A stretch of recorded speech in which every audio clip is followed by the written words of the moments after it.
আর আপনাদেরকে ওই হাদিসটা শোনাই দিই, লোভ সামলাতে পারতেছেন। নবী সাল্লাল্লাহু আলাইহি ওয়াসাল্লাম বলেছেন, একটা হাদিসে আল্লাহর নবীকে জিবরাইল আলাইহিস সালাম এসে 4টা প্রশ্ন করেছেন, 4টা উত্তর দিয়েছেন।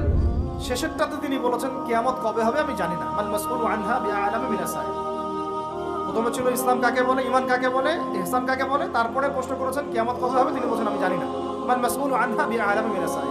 প্রশ্নকারী উত্তরদাতা চেয়ে বেশি জানে না, বা আমাদের দুজনের কেউই জানে না এক্স্যাক্টলি কোন ডেটে কিয়ামত হবে।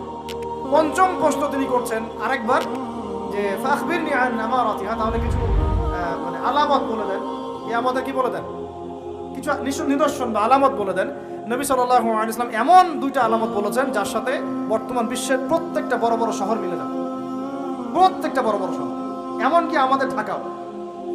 নবীজি বলছেন, শুনেন সাল্লাল্লাহু আলাইহি ওয়াসাল্লাম, তিনি বলছেন আনতালিদা লামাতু রাব্বাতুহা, যখন দেখবা যে দাসী তার মনিবকে জন্ম দিচ্ছে, দাসী তার